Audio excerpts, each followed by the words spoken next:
The fall of the Parthians marked the collapse of the only great power that dared confront Rome directly, and won a stunning victory at the Battle of Carrhae.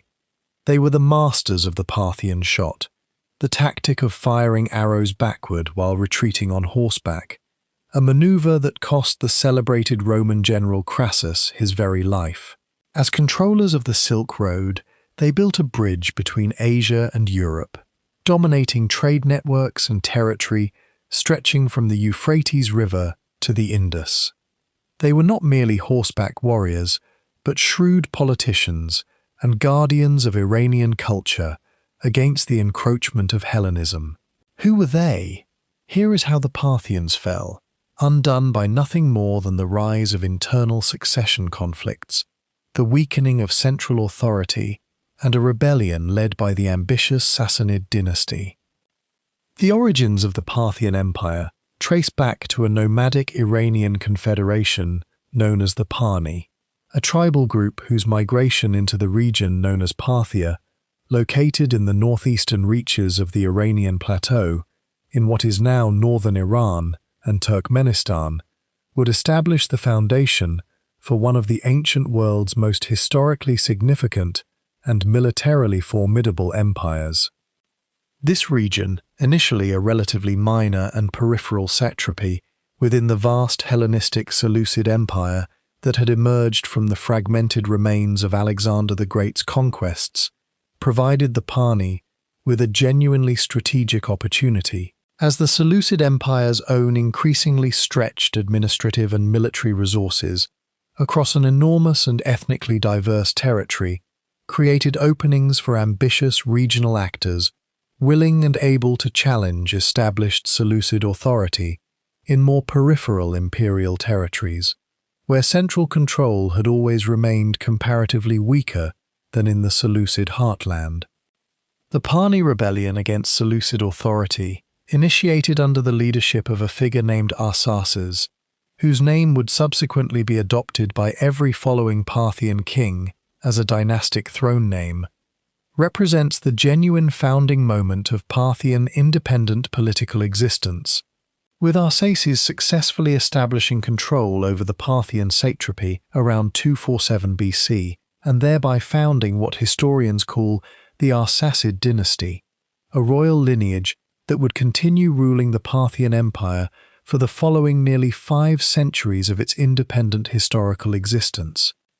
The early Parthian capital of Hekatompilos, whose name derives from Greek terminology meaning 100 gates, reflecting its strategic position at the intersection of numerous significant regional trade and communication routes, served as an early administrative center for this developing Parthian political entity, though subsequent Parthian rulers would eventually establish additional and, in various periods, more significant capital cities as their territorial control and administrative sophistication continued to expand throughout the following generations of sustained Parthian territorial and political consolidation. The specific military foundation that would eventually make Parthian civilization historically significant and militarily formidable rested substantially on cavalry forces, reflecting the Parni's own nomadic steppe cultural heritage and their genuine expertise in horsemanship and mounted warfare, an inherited cultural and military tradition that would prove absolutely decisive in the following centuries of Parthian territorial expansion and, eventually, in their historically significant military confrontations with the expanding power of Rome itself. The broader historical context of Seleucid weakness that allowed this initial Parthian breakaway to succeed and subsequently expand deserves particular attention, as the Seleucid Empire, despite inheriting the largest single share of Alexander's fragmented conquests, faced persistent and genuinely difficult challenges governing its vast and ethnically diverse territory, including recurring succession disputes among rival Seleucid claimants, periodic rebellion by various subject populations and regional satraps, and sustained external military pressure from Ptolemaic Egypt to the southwest. creating exactly the kind of imperial overextension and internal political distraction that provided ambitious regional actors like the Parni with genuine practical opportunity to establish and gradually expand independent political authority within what had originally been peripheral Seleucid imperial territory. Arsaces' specific political and military achievements during the initial founding period of Parthian independence, while documented with less contemporary detail than many subsequent Parthian rulers whose reigns coincided with more extensive Greek and Roman historical attention, nonetheless established the fundamental territorial base and political legitimacy that his successors would build upon throughout the following generations of sustained Parthian territorial expansion, with his adopted throne name becoming so closely associated with legitimate Parthian royal authority that virtually every subsequent Parthian monarch would formally adopt this same dynastic name as part of their own official royal titulature throughout the nearly 5 centuries of subsequent Arsacid dynastic rule.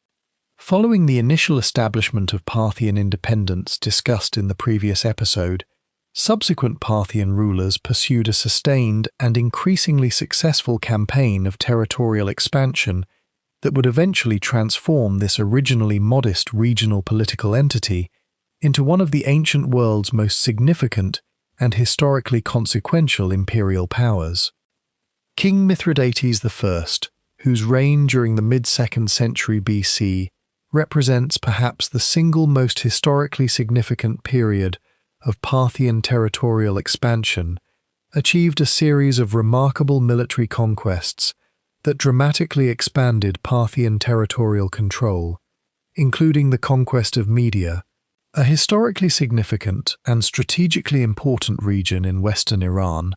providing the expanding Parthian state with substantially increased territorial resources, population, and strategic positioning for continued westward expansion throughout the following decades of sustained Parthian imperial growth. Mithridates' subsequent conquest of Babylon and the broader Mesopotamian region represented an even more historically significant territorial achievement, bringing under Parthian political control one of the ancient world's most historically significant and economically productive regions, whose substantial agricultural wealth and strategic position along crucial trade routes connecting the broader ancient world would provide essential economic and administrative resources supporting continued Parthian imperial development and expansion throughout the following centuries of their historical prominence. The gradual extension of Parthian territorial control to reach the Euphrates River represented a genuinely significant strategic achievement, establishing this crucial waterway as the practical eastern boundary of expanding Roman influence and the western boundary of Parthian territorial control, a geographic and political boundary that would define the fundamental strategic relationship between these two major ancient imperial powers throughout the following centuries of their often tense and periodically violent shared historical relationship. Parthian provincial administration, developing considerable sophistication as their territorial control expanded to encompass an increasingly ethnically and culturally diverse population, incorporated substantial elements of pre-existing Seleucid and broader Hellenistic administrative practice, particularly regarding the governance of the numerous Greek-founded or Greek-influenced cities scattered throughout the territories that Parthian conquest brought under their political authority, reflecting a genuinely pragmatic Parthian approach to imperial governance that favored incorporating and adapting existing effective administrative structures rather than imposing entirely new administrative systems upon newly conquered populations and territories. Mithridates I's specific military and diplomatic achievements extended beyond the territorial conquests already discussed, to include the genuinely significant accomplishment of establishing Parthian political legitimacy in the eyes of the substantial Greek population living throughout the newly conquered former Seleucid territories, adopting Greek royal titles and iconography on his official coinage in a deliberate effort to present Parthian rule as a legitimate continuation of established political authority rather than simply foreign conquest, a diplomatic approach that proved genuinely effective in securing the practical cooperation of local Greek civic and commercial elites throughout the newly incorporated territories. The gradual establishment of Ktesiphon as an increasingly important Parthian administrative and eventually primary royal capital, situated strategically near the earlier Seleucid capital of Seleucia on the Tigris River,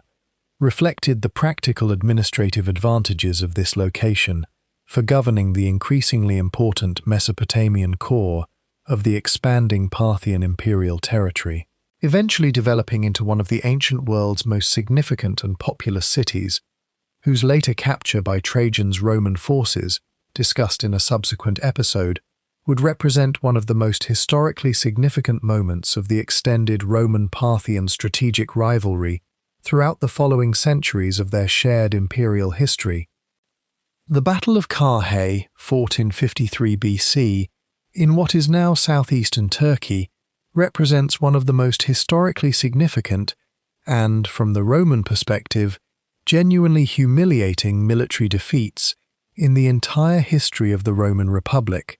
providing dramatic and historically consequential confirmation of Parthian military capability against what was, at the time, the most powerful and militarily successful expansionist power in the entire ancient Mediterranean and Near Eastern world.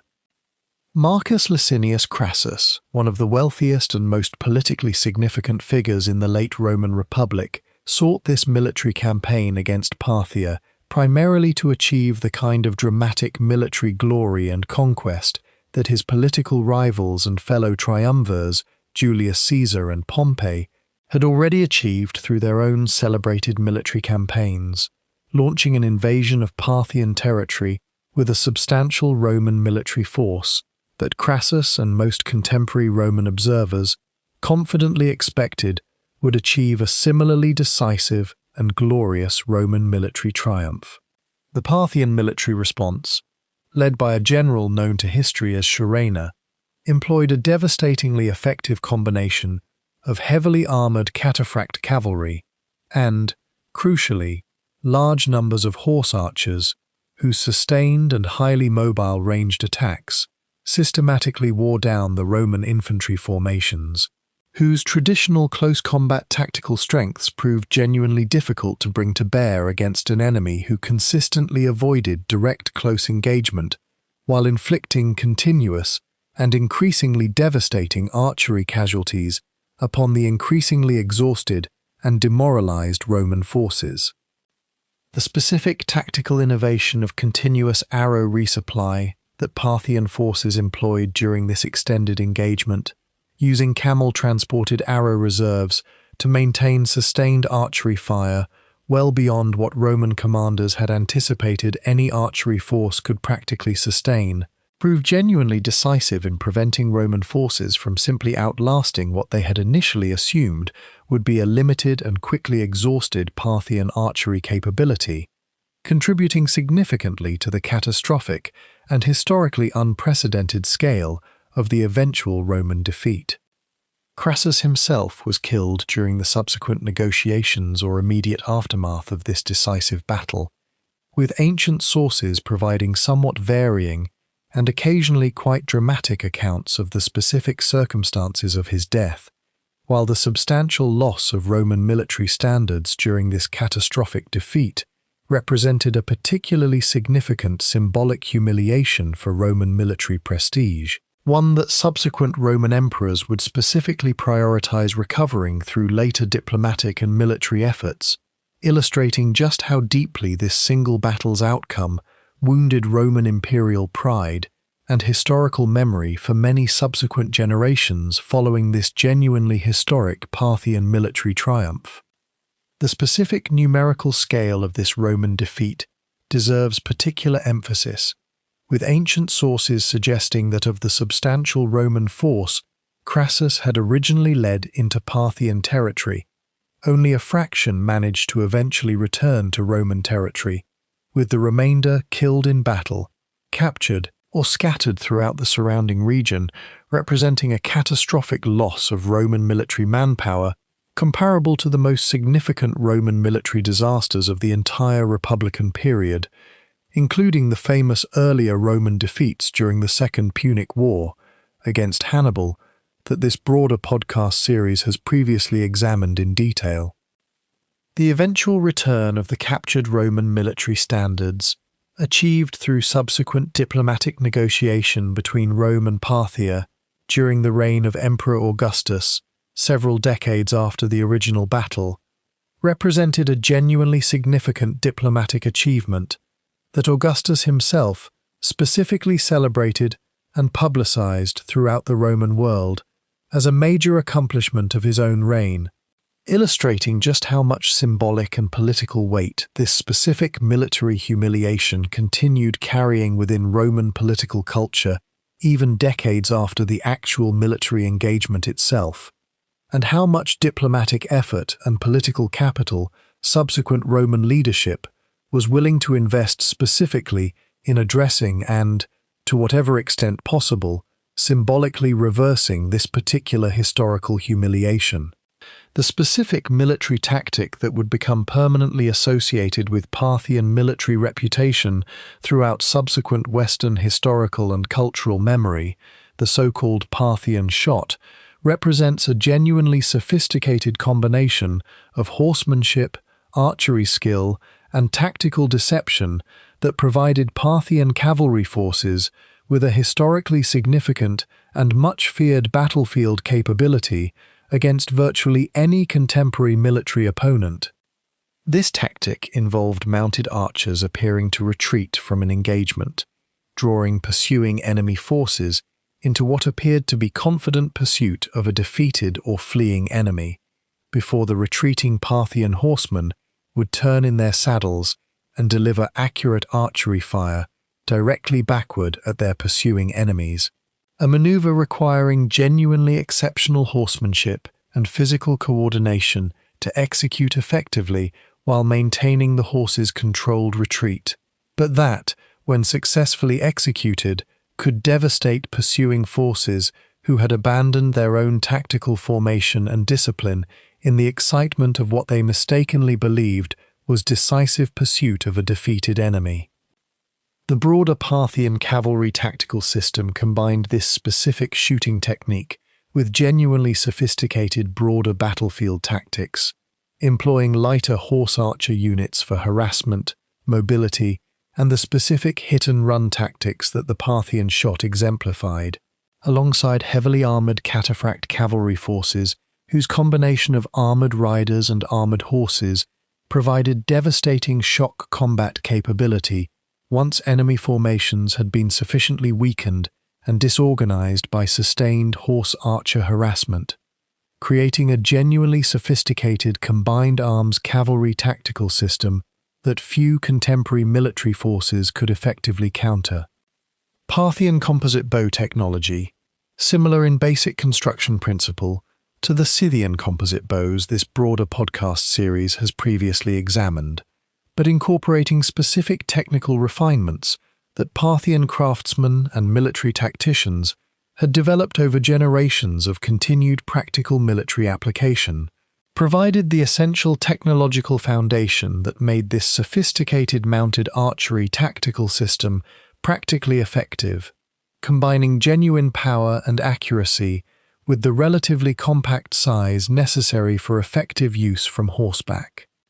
The lasting historical and cultural impact of this specific Parthian military tactic proved genuinely remarkable,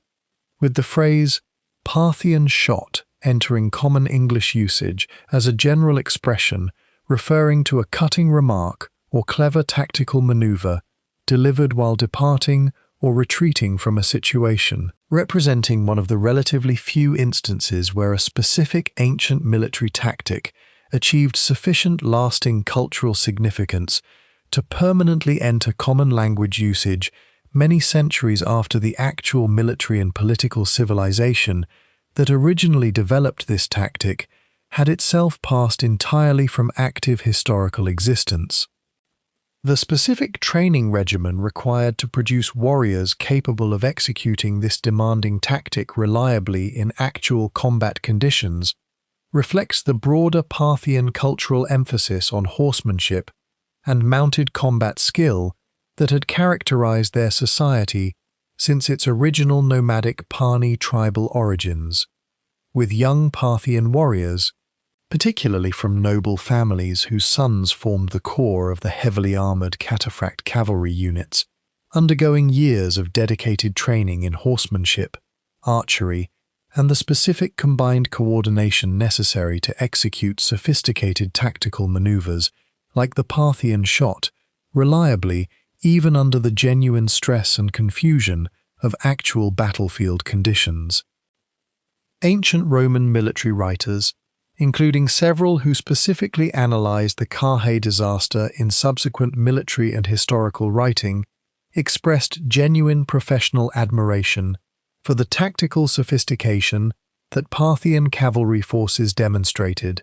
even while attempting to draw practical lessons regarding how future Roman military campaigns might better prepare for and counter these specific Parthian tactical advantages, illustrating that Roman military professionals, whatever their broader cultural attitudes toward non-Roman barbarian military traditions, recognized genuine tactical sophistication and innovation in Parthian military practice worthy of serious professional study and, where possible, practical adaptation for future Roman military planning against this genuinely formidable Eastern rival. Parthian imperial governance developed a genuinely distinctive political structure that historians generally characterize as a form of feudal confederation, considerably more decentralized than the more centralized bureaucratic administrative systems that had characterized earlier ancient Near Eastern empires, including Assyria and the Persian Achaemenid Empire, that this broader podcast series has previously examined in detail. The Parthian king bore the title Shahanshah, meaning King of Kings, a title with deep roots in earlier Persian imperial tradition that reflected the genuine political reality of Parthian imperial governance, in which the central Arsacid monarch exercised authority over numerous subordinate regional kings and powerful noble families who maintained substantial independent political, military, and economic authority within their own specific territories, owing loyalty and, when required, military support to the central Parthian monarch, while otherwise operating with considerable practical autonomy in their own regional affairs. This decentralized political structure reflected both practical necessity, given the genuinely vast and ethnically diverse territory that Parthian conquest had brought under nominal central political authority, and, perhaps more fundamentally, genuine cultural and political tradition inherited from the earlier steppe nomadic political organization that had characterized Parthian society before their transformation into a settled imperial power, with tribal and clan-based political loyalty and leadership structures continuing to shape Parthian political practice, even as the broader Parthian state developed increasingly sophisticated imperial administrative capability. The powerful noble families that comprised the Parthian aristocracy, including particularly significant clans such as the Suren family, whose general Surena achieved the decisive victory at Carrhae, discussed in Episode 3, maintained substantial independent military forces and territorial authority that provided genuine military and political capability the central Arsacid monarchy depended upon for successful military campaigns and broader imperial governance, while also representing a persistent potential source of political challenge or outright rebellion against central royal authority whenever specific noble families judged their own interests to diverge significantly from those of the reigning monarch. This genuinely decentralized and, in crucial respects, structurally unstable political system would prove both a significant source of Parthian military and administrative flexibility throughout the height of their imperial power,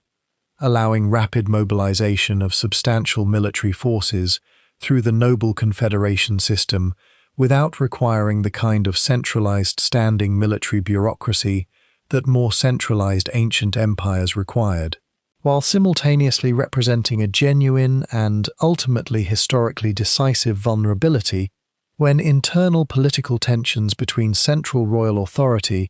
and increasingly independent-minded regional nobility eventually contributed significantly to the empire's final historical collapse, a development that later episodes of this series will examine in considerable detail. The specific council of nobles that historical sources indicate played a role in confirming or, on various documented occasions, actively challenging and replacing individual Arsacid monarchs, illustrates the genuinely limited nature of Parthian royal authority compared to the more absolute monarchical traditions that had characterized earlier Achaemenid Persian imperial rule, with this council apparently possessing genuine practical political influence over royal succession and major policy decisions rather than functioning merely as a ceremonial advisory body without meaningful independent political authority of its own. This structural tension between central royal authority and independent noble political power created a persistent dynamic throughout Parthian imperial history, in which individual monarchs' practical political authority depended substantially on their personal ability to maintain the active support and cooperation of key noble families, meaning that royal political strength fluctuated considerably across different reigns depending on each individual monarch's personal political skill, military success, and ability to manage the complex web of noble family relationships and rivalries that collectively determined the practical limits of central Arsacid political and military authority throughout the empire's nearly 5 centuries of independent political existence. The Parthian Empire's strategic geographic position, controlling territory extending from the Euphrates River in the west to the borders of India in the east, placed this civilization directly astride the crucial trade routes connecting the Mediterranean and broader Western world to China and the broader East Asian world, creating a position of genuine and historically significant economic importance that would substantially shape Parthian civilization's broader economic development and international political relationships throughout their centuries of imperial prominence. Parthian control over these crucial Silk Road trade routes allowed the empire to derive substantial economic benefit through taxation and tariffs applied to the valuable goods flowing in both directions along these trade networks, including Chinese silk moving westward toward Roman and broader Mediterranean markets, and various Western goods including glass, wine, and precious metals moving eastward toward China and Central Asia, creating a substantial and sustained source of state revenue that significantly supported broader Parthian imperial administrative and military capability throughout the height of their commercial prominence. Direct diplomatic contact between the Parthian Empire and Han Dynasty China, documented in surviving Chinese historical sources, including detailed accounts from Chinese diplomatic missions that traveled through Parthian territory, represents one of the most historically significant examples of direct ancient contact between major East Asian and West Asian civilizations, with Chinese sources providing detailed, if occasionally imprecise, descriptions of Parthian cities, customs, and political organization that offer valuable independent confirmation and, in various specific details, meaningful supplementation of the more extensive Roman and Greek textual sources that otherwise dominate available historical documentation regarding Parthian civilization. The specific goods that flowed through Parthian-controlled trade networks extended well beyond silk and glass, to include valuable spices, precious stones, and various other luxury goods, that connected consumer markets across an enormous geographic span from Rome to China, with Parthian merchants and, crucially, Parthian state taxation and regulatory authority over these trade routes, providing substantial economic benefit that made continued Parthian control over these crucial commercial pathways a matter of genuine strategic importance worth defending against both Roman territorial ambition to the west and various regional political challenges to the east. This extensive international trade network also facilitated significant cultural and technological exchange alongside the purely commercial dimensions already discussed, with various technological innovations, artistic influences, and even religious ideas moving along these trade routes in both directions, contributing to the genuinely cosmopolitan character that Parthian civilization developed throughout the height of their commercial prominence and imperial power, a cultural sophistication that the following episode will examine in considerably greater detail. The specific Chinese historical account describing the diplomatic mission of Zhang Qian and subsequent Chinese envoys who traveled through Central Asia and eventually reached Parthian territory provides genuinely valuable independent documentation of Parthian civilization from an entirely non-Western historical perspective, with Chinese sources specifically noting the sophistication of Parthian urban centers, the extent of Parthian written record-keeping, and the general prosperity that Parthian control over these crucial trade networks generated, offering a refreshingly different cultural and historical vantage point compared to the more commonly cited Roman and Greek textual sources that otherwise dominate Western historical understanding of Parthian civilization. The practical mechanics of this long-distance trade network rarely involved single merchants traveling the entire distance between Rome and China, but instead operated through a relay system in which goods passed through numerous intermediary merchants and trading centers across the vast distances involved, with Parthian merchants and administrators controlling one crucial central segment of this broader trade network,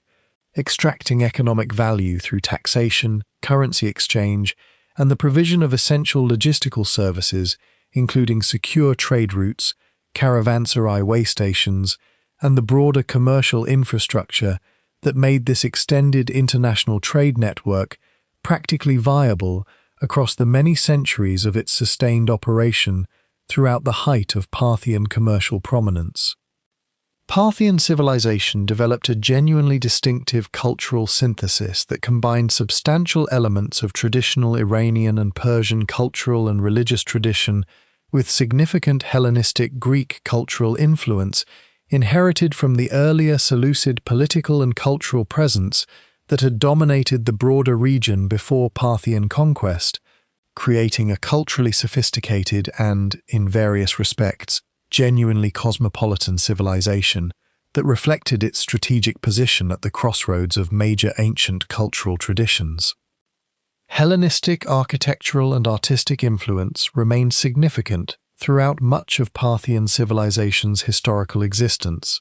particularly in the numerous Greek-founded or Greek-influenced cities that continued existing within Parthian imperial territory, with Parthian rulers themselves frequently adopting Greek royal titles and iconography on official coinage, at least during the earlier centuries of Parthian imperial history, reflecting genuine and sustained cultural engagement with the broader Hellenistic cultural tradition that continued exercising significant influence throughout the broader Near Eastern and Central Asian world, following Alexander's earlier conquests and the subsequent centuries of Hellenistic political and cultural dominance. Simultaneously, Parthian civilization maintained and, in various respects, actively championed traditional Iranian cultural and religious tradition, particularly the Zoroastrian religious tradition that this broader podcast series has examined in the context of earlier Persian civilization. with Parthian rulers increasingly emphasizing their role as protectors and champions of authentic Iranian cultural and religious tradition against excessive Hellenistic cultural influence, particularly during the later centuries of Parthian imperial history, when this deliberate emphasis on Iranian cultural authenticity increasingly shaped official Parthian royal ideology and political self-presentation. The specific linguistic situation throughout Parthian imperial territory reflected this broader cultural complexity, with Greek continuing to serve as an important administrative and commercial language, particularly in the western portions of Parthian territory with substantial Greek-descended population, while Aramaic, the broader regional lingua franca inherited from earlier Near Eastern imperial tradition,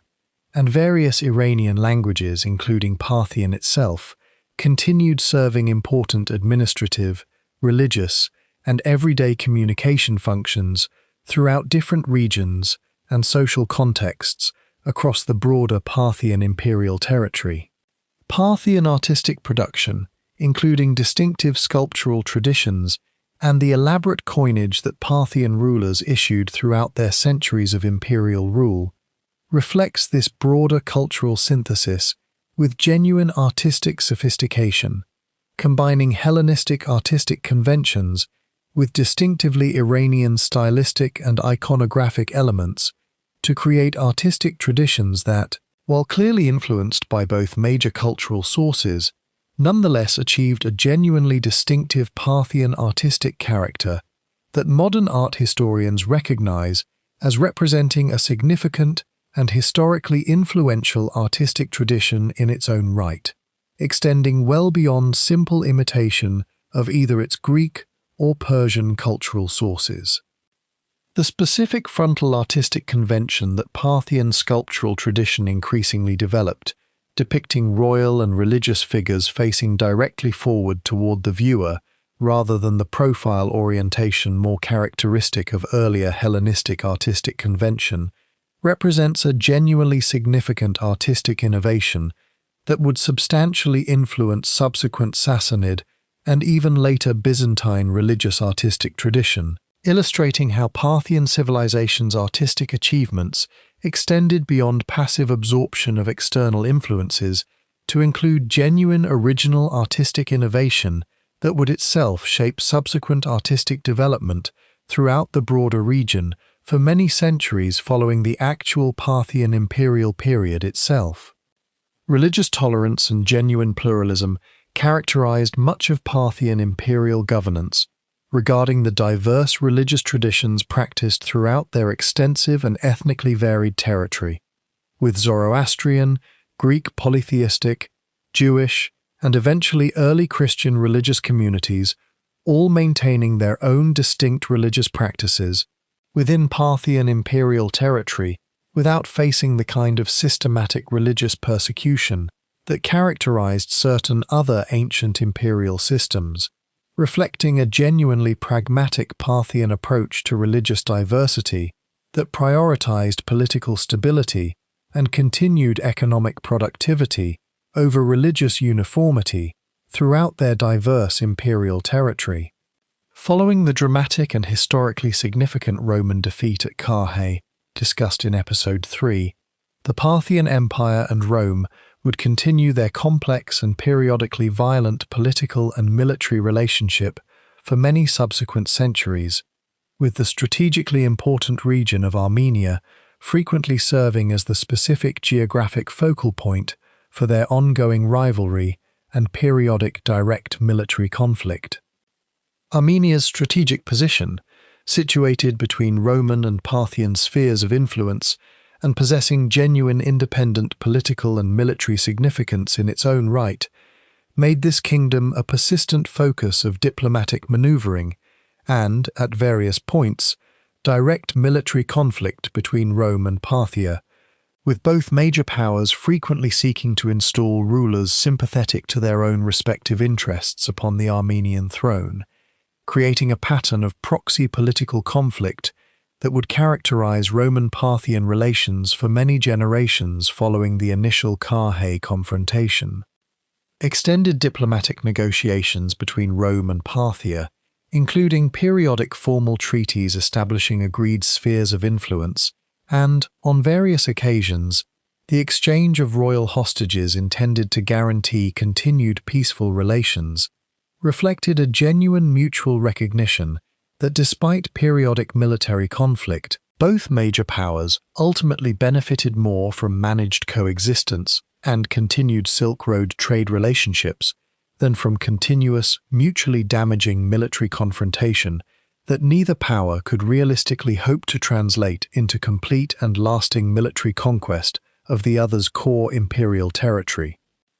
The Euphrates River continued serving as the practical, if not always entirely stable or precisely defined, boundary between Roman and Parthian spheres of political and military influence throughout most of this extended period of their shared historical relationship, with periodic military campaigns by both powers achieving temporary territorial adjustments in one direction or another, without ever fundamentally altering this basic geographic and strategic framework that had defined Roman-Parthian relations since the earlier era of initial territorial contact and conflict discussed in previous episodes.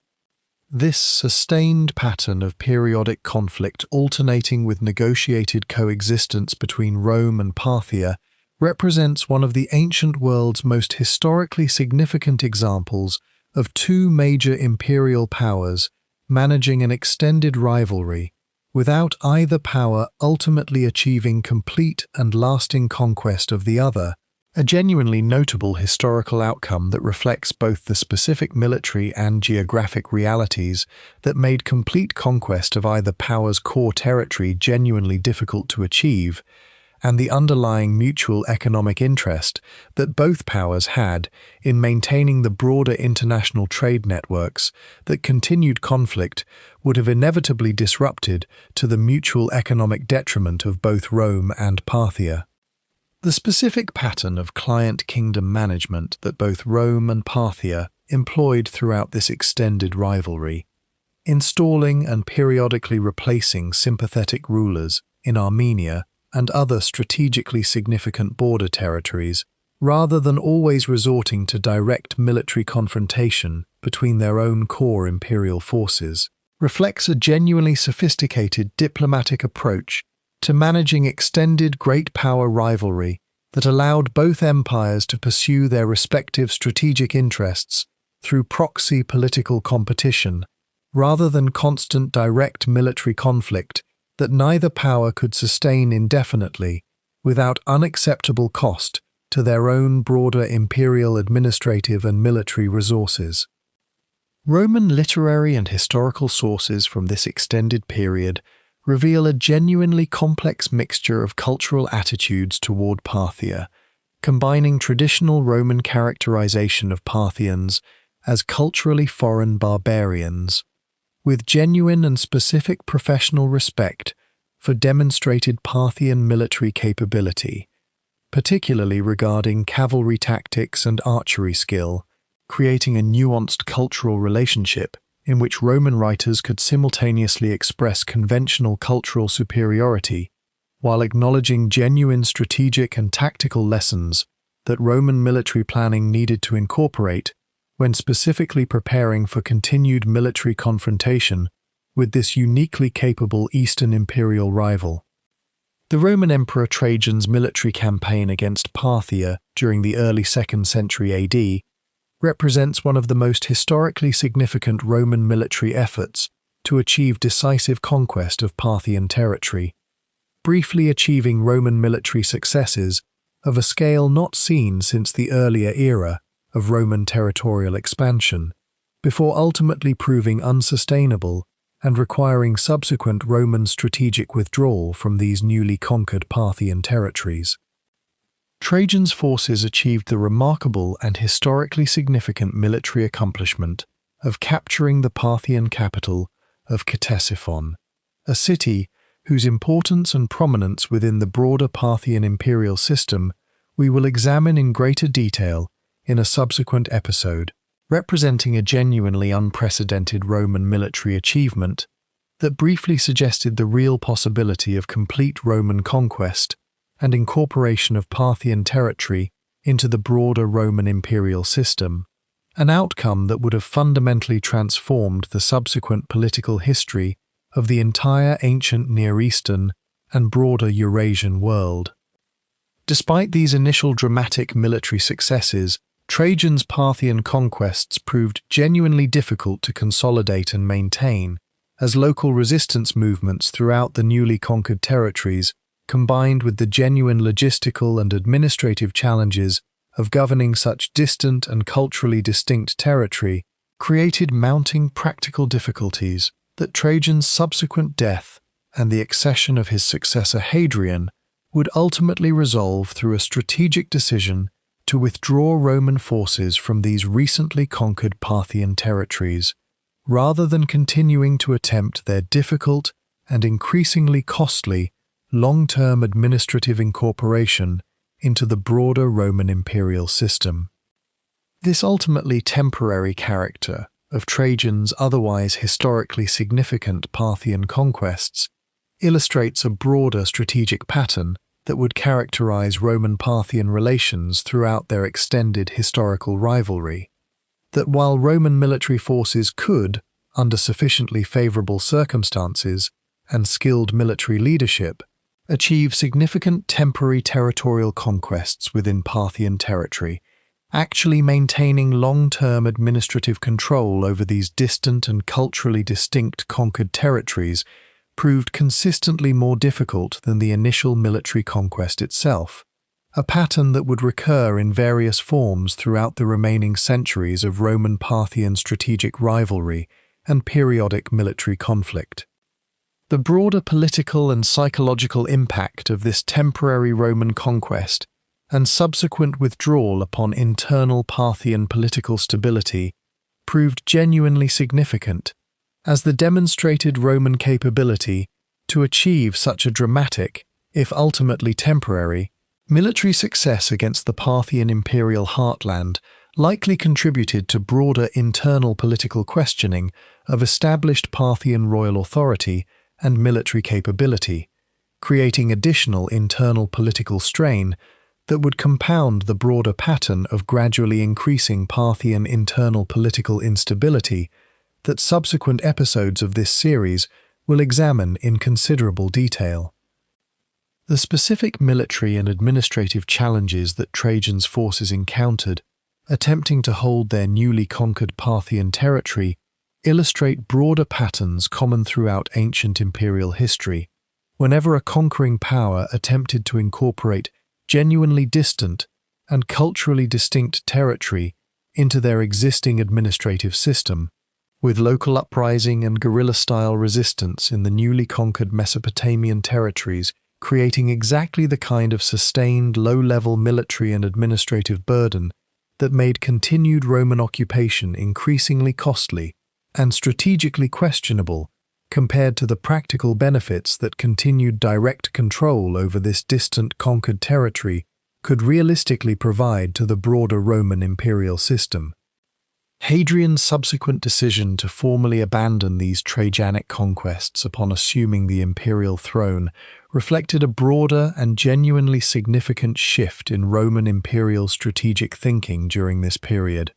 moving away from the aggressive territorial expansionism that had characterized much of earlier Roman imperial history toward a more defensively oriented strategic posture that prioritized consolidating and effectively defending existing Roman imperial territory rather than pursuing further costly and, as the Parthian experience specifically demonstrated, potentially unsustainable territorial expansion into genuinely distant and culturally distinct regions beyond the empire's existing core territorial boundaries. Beginning particularly during the later 2nd century AD, and continuing with increasing severity throughout the following decades, the Parthian Empire experienced a sustained pattern of internal political instability and gradually weakening central royal authority that would prove genuinely decisive in creating the specific historical conditions that eventually allowed the Sassanid political challenge to Arsacid royal authority, which subsequent episodes of this series will examine in detail, to achieve its own ultimately successful and historically transformative political and military rebellion. Succession disputes among rival claimants to the Parthian throne, a persistent vulnerability that the genuinely decentralized Parthian political structure discussed in Episode 5 had never developed fully reliable institutional mechanisms to resolve peacefully, occurred with increasing frequency and severity during this period, creating recurring internal political crises that repeatedly diverted Parthian military and administrative resources away from external defense and effective imperial governance toward internal political conflict and competing dynastic claims to the Arsacid throne. The regional nobility and provincial military commanders whose independent authority had always been a significant feature of the broader Parthian political system, as discussed in Episode 5, increasingly asserted independent political and military authority during this period of weakening central control, with several documented instances of regional rebellion against central Arsacid authority further undermining the practical capacity of the central Parthian monarchy to maintain effective political and military control throughout the empire's genuinely vast and ethnically diverse territorial holdings. The mounting financial cost of sustained military conflict with Rome, combined with the economic disruption that this extended period of internal political instability inevitably generated throughout the broader Parthian economic system, placed genuine and increasing strain on Parthian state resources precisely when effective and well-resourced central political and military authority was most urgently needed to address the mounting internal and external challenges that the empire increasingly faced during this critical period of gradual but historically significant political and administrative decline.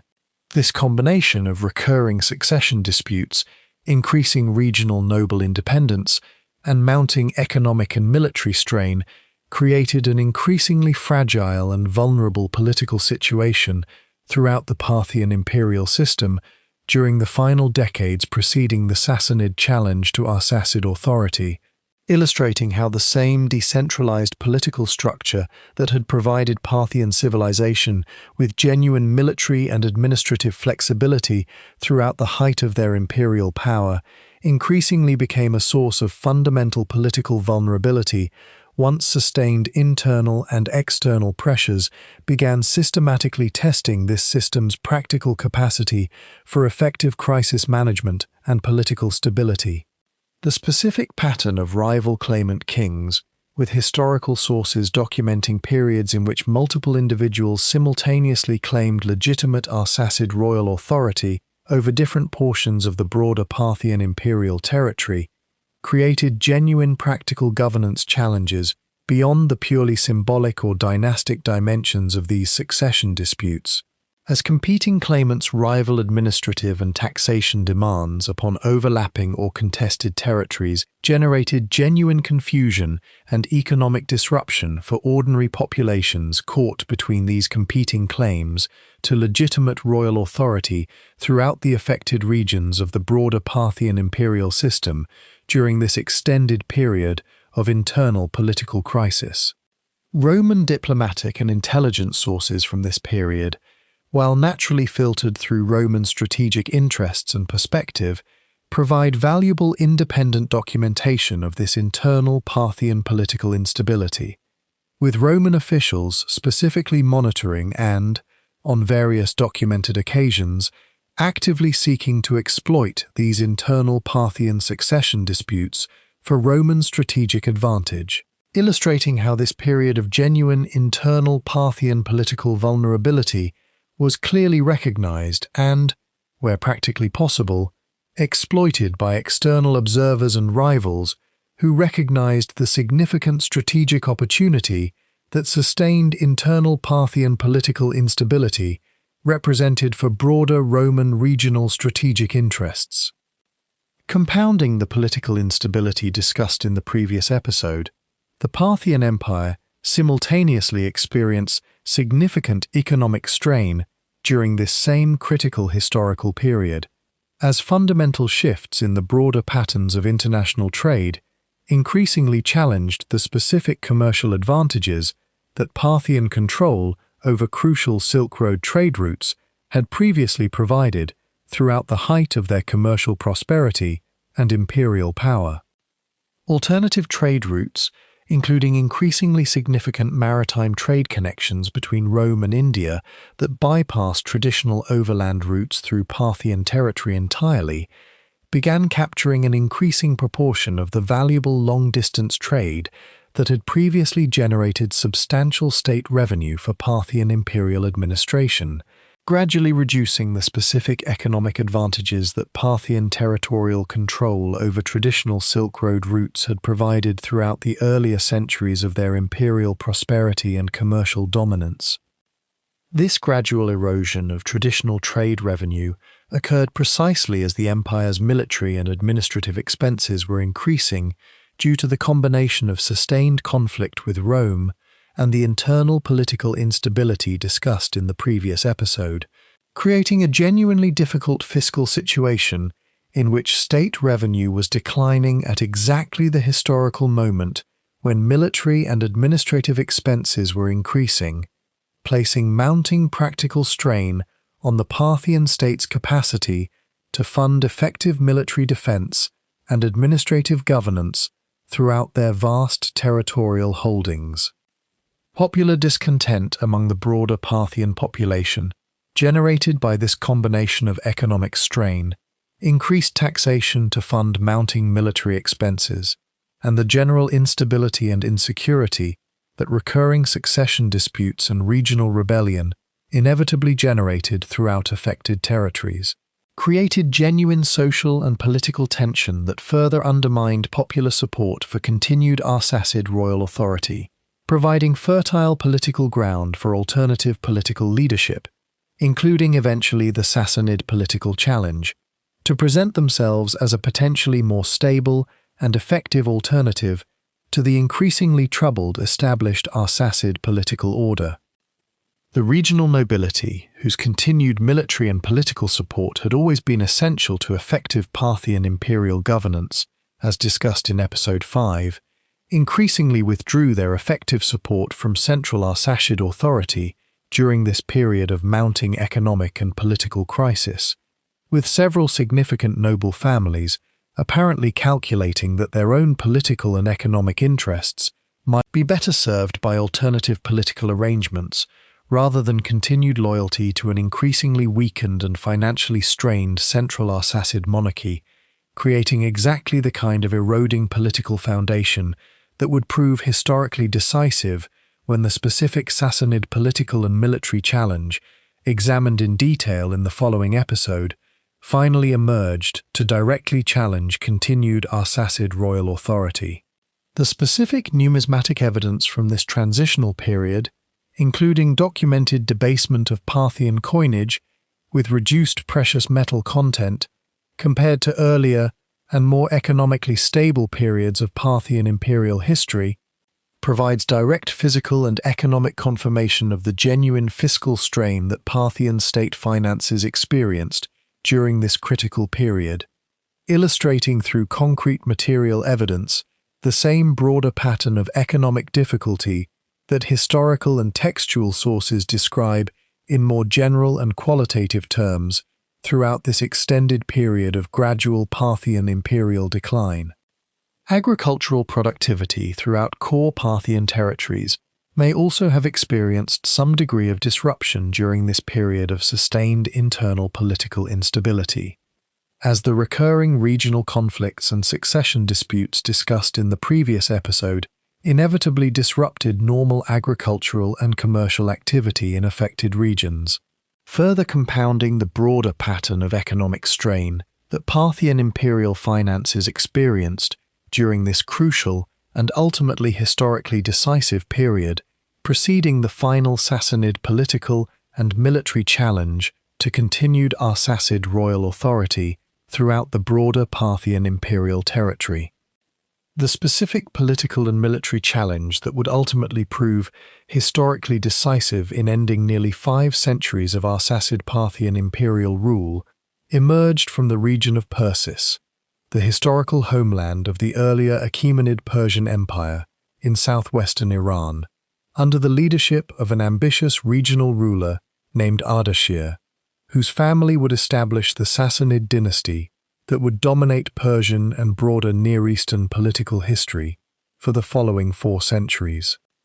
Ardashir's initial rebellion against nominal Parthian authority began as a relatively localized assertion of regional political independence within Persis itself, but his genuine political and military ambition, combined with his evident tactical and strategic skill, allowed him to progressively expand his political and military authority well beyond his original regional power base, systematically defeating rival regional political claimants and steadily building the kind of substantial military and political coalition that would eventually prove capable of directly challenging central Arsacid royal authority throughout the broader Parthian imperial territory. Ardashir's specific political messaging during this period of gradual military and political consolidation deliberately emphasized his role as a genuine restorer of authentic Persian imperial tradition and religious legitimacy, explicitly invoking the historical memory and legacy of the earlier Achaemenid Persian Empire in ways that positioned his political challenge to Arsacid authority as a legitimate restoration of proper Persian imperial tradition, rather than simply another regional rebellion of the kind that had periodically challenged, without ultimate success, established Arsacid authority throughout the preceding centuries of Parthian imperial history. The specific military and political coalition that Ardashir progressively assembled throughout this period of gradual rebellion and consolidation drew significant support from regional nobility and military commanders who, as discussed in the previous 2 episodes, had grown increasingly dissatisfied with weakening and financially strained central Arsacid authority, providing Ardashir with substantial and growing military and political resources that would eventually prove sufficient to directly challenge the reigning Arsacid monarch, Artabanus IV, in the decisive military confrontation that the following episode of this series will examine in detail.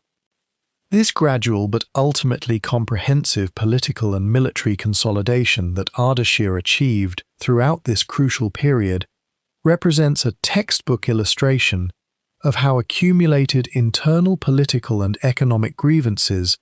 discussed extensively in the 2 preceding episodes, can eventually provide sufficient political and military opportunity for an ambitious and capable regional political and military leader to successfully challenge even a well-established imperial dynasty that had maintained continuous political authority across nearly 5 centuries of previous historical rule.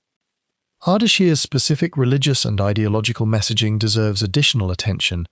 as his explicit emphasis on Zoroastrian religious orthodoxy and his positioning of himself as a devoted champion of authentic Persian religious tradition provided a powerful unifying ideological framework that transcended the specific regional and tribal loyalties that had traditionally fragmented Iranian political life, offering various regional nobility and military leaders a genuinely compelling reason to support his cause beyond mere calculation of immediate political and military advantage.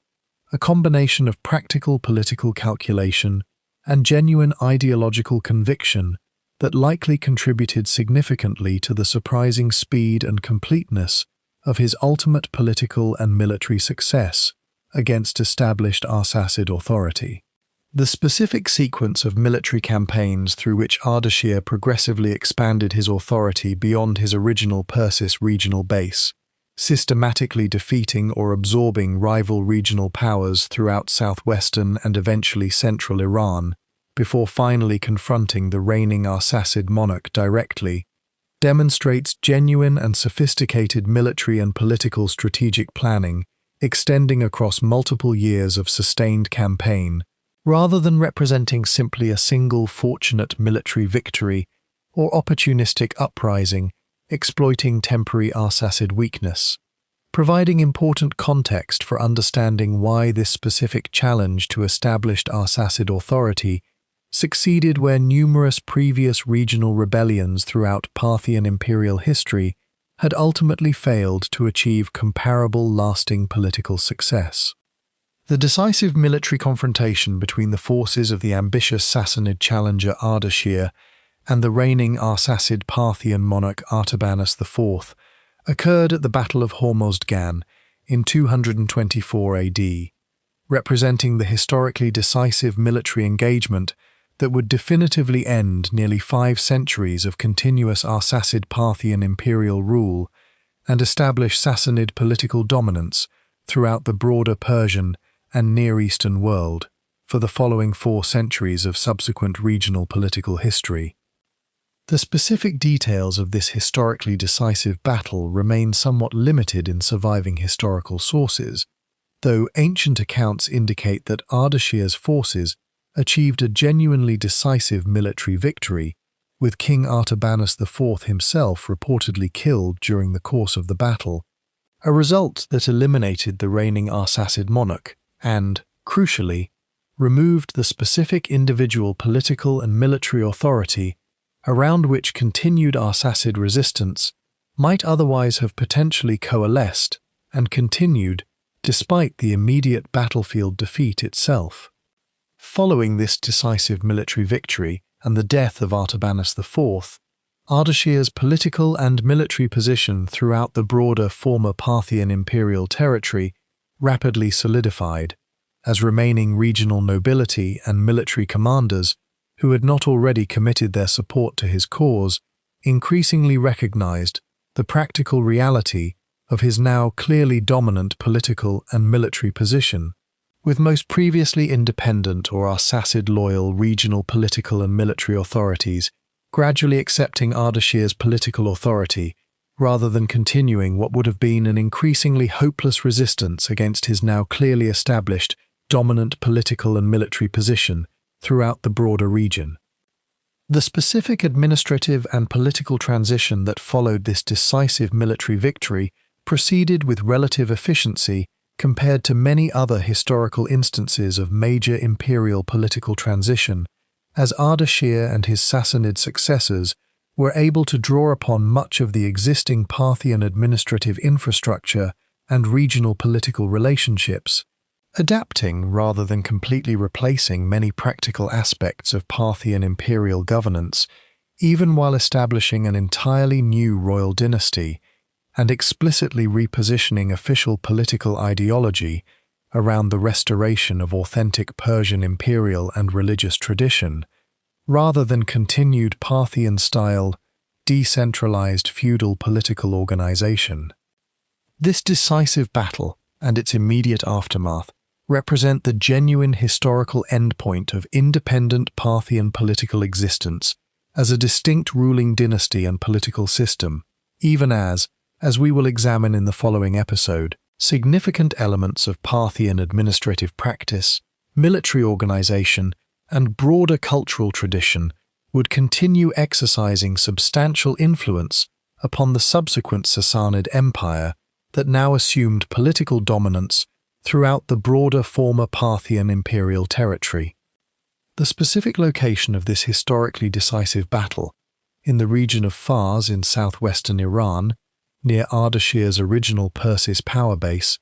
carried genuine symbolic significance beyond its purely military and tactical dimensions, as this same broader region had also served as the original homeland and power base of the earlier Achaemenid Persian Empire that Ardashir explicitly claimed to be restoring and continuing, reinforcing through pure geographic circumstance the broader ideological narrative of legitimate Persian imperial restoration that Ardashir had deliberately cultivated throughout his preceding years of military and political consolidation. Later Sassanid historical and religious tradition would treat this battle with considerable ceremonial and commemorative significance, establishing it as a foundational moment in official Sassanid historical memory comparable to how Roman tradition treated the legendary founding of Rome itself. illustrating how decisive military and political transitions of this magnitude frequently generate their own subsequent commemorative and ideological elaboration, extending well beyond the actual immediate military and political facts of the battle itself. As successor political systems work to establish clear historical and ideological narratives, legitimizing their own new political authority through carefully constructed historical memory of the specific moment when their political predecessors were decisively defeated and displaced. Following the decisive Sassanid military and political victory at Hormozgan discussed in the previous episode, the specific political structures and dynastic authority that had characterized Parthian Arsacid imperial rule for nearly 5 centuries came to their definitive historical conclusion, even as substantial elements of broader Parthian civilizational achievement and practical governance experience continued exercising significant and readily traceable influence upon the subsequent Sassanid Empire that now assumed political dominance throughout the region. The specific military organization that Sassanid forces adopted and further developed, including particularly the heavily armored cataphract cavalry tradition that Parthian military forces had pioneered and refined throughout their centuries of imperial military practice, continued serving as a fundamental component of Sassanid military capability throughout the following centuries of Sassanid imperial history, illustrating direct and substantial military organizational continuity despite the complete political transition from Arsacid to Sassanid dynastic authority that the Battle of Hormozgan had definitively established. Sassanid administrative practice similarly drew substantially upon existing Parthian governmental structures and regional political relationships. Even as Sassanid rulers explicitly emphasized their role as restorers of more centralized and religiously legitimate Persian imperial authority compared to what official Sassanid political ideology, characterized as the excessively decentralized and religiously compromised political practice that had characterized the preceding Parthian Arsacid dynasty, creating a genuinely interesting historical pattern in which practical administrative continuity coexisted with explicit ideological repudiation of the specific political system that Sassanid conquest had replaced. The broader cultural and religious legacy that Parthian civilization had developed throughout their centuries of imperial rule,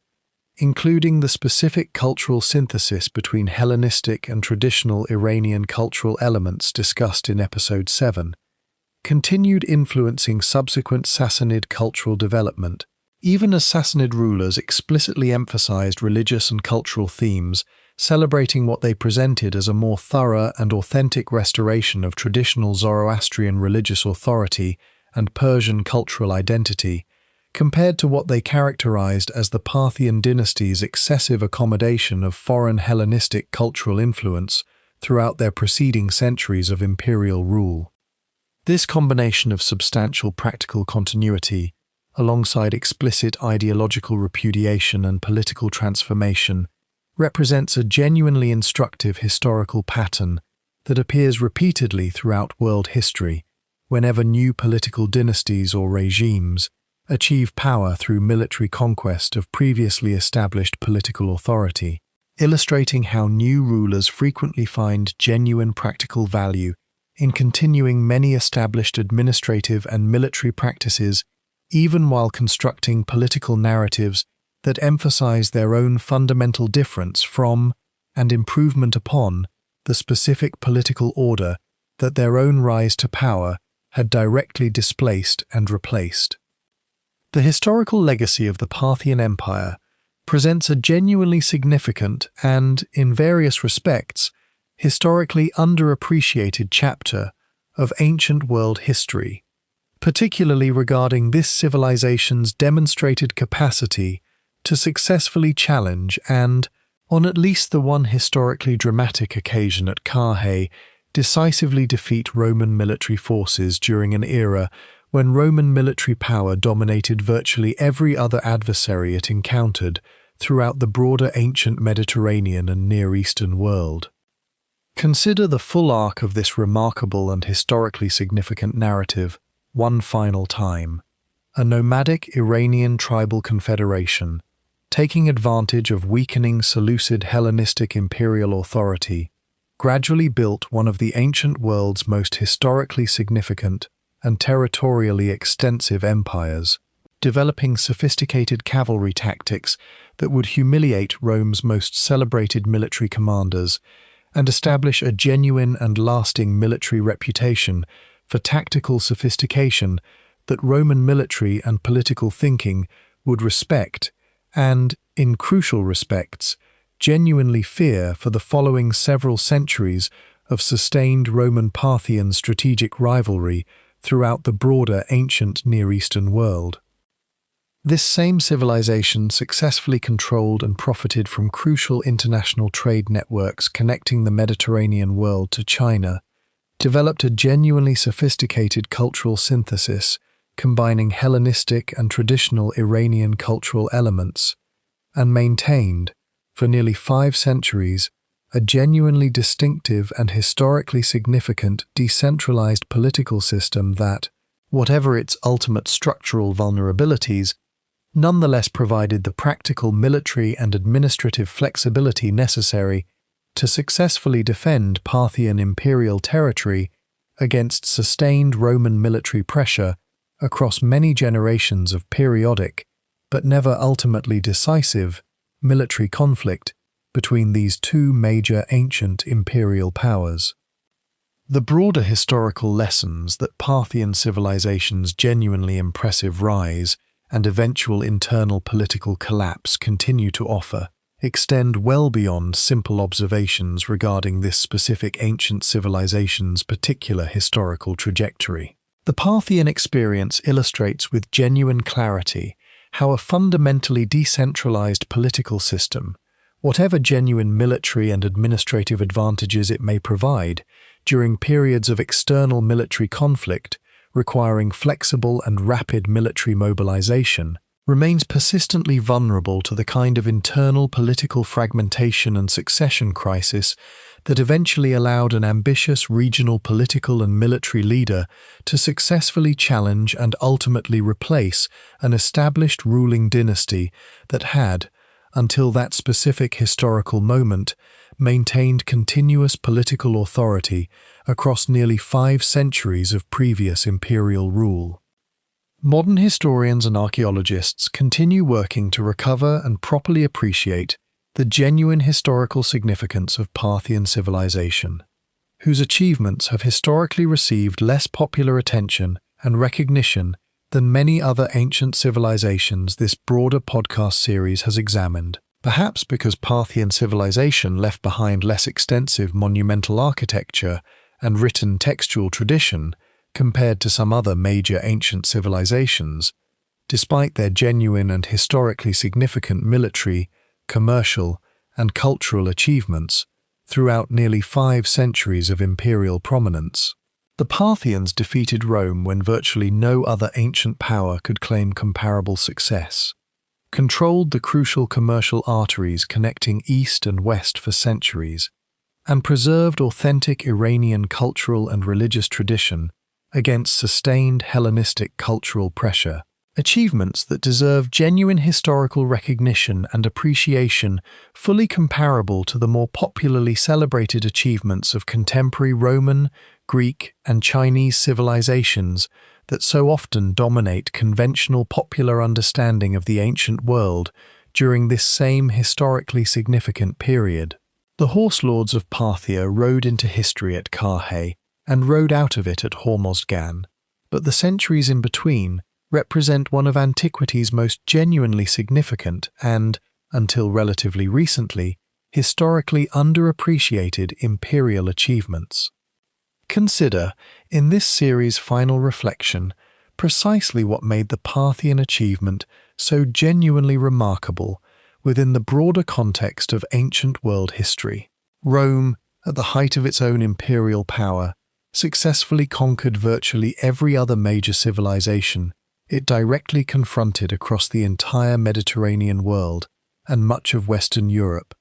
absorbing Gaul, Egypt, Greece, and countless other ancient peoples into its expanding imperial system through decisive and typically permanent military conquest. Parthia stands as one of the very few genuine exceptions to this broader pattern of relentless Roman territorial expansion, successfully resisting complete Roman conquest across more than 2.5 centuries of periodic but never ultimately decisive military conflict, a historical achievement that deserves recognition as one of the ancient world's most significant demonstrations that Roman military power, however genuinely formidable and historically successful against most other adversaries, was not in fact invincible or inevitably destined to achieve universal Mediterranean and Near Eastern political dominance.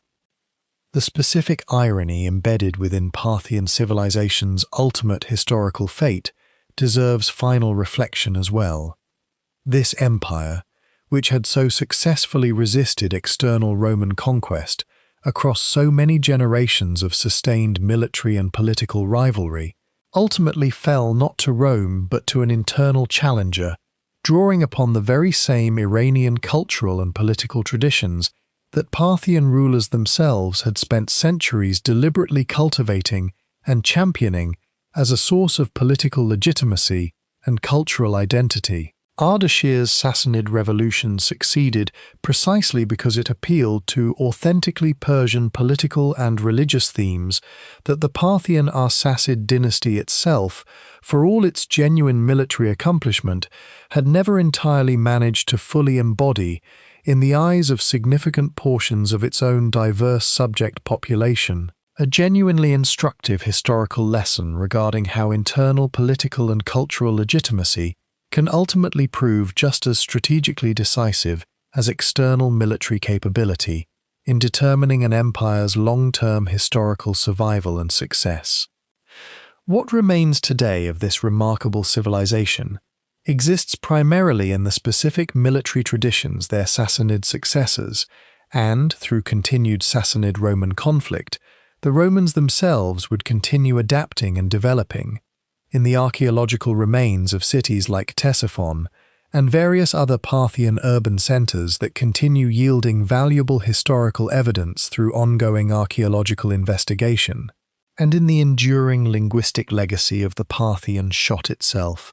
a phrase that continues appearing in modern English usage by speakers who, in the vast majority of cases, have likely never heard of the specific ancient Iranian empire whose horse archers originally developed and perfected this genuinely devastating and historically significant battlefield tactic nearly 2,000 years ago. The Parthians deserve to be remembered not merely as Rome's occasional adversary, but as genuine architects of their own historically significant and culturally sophisticated civilization,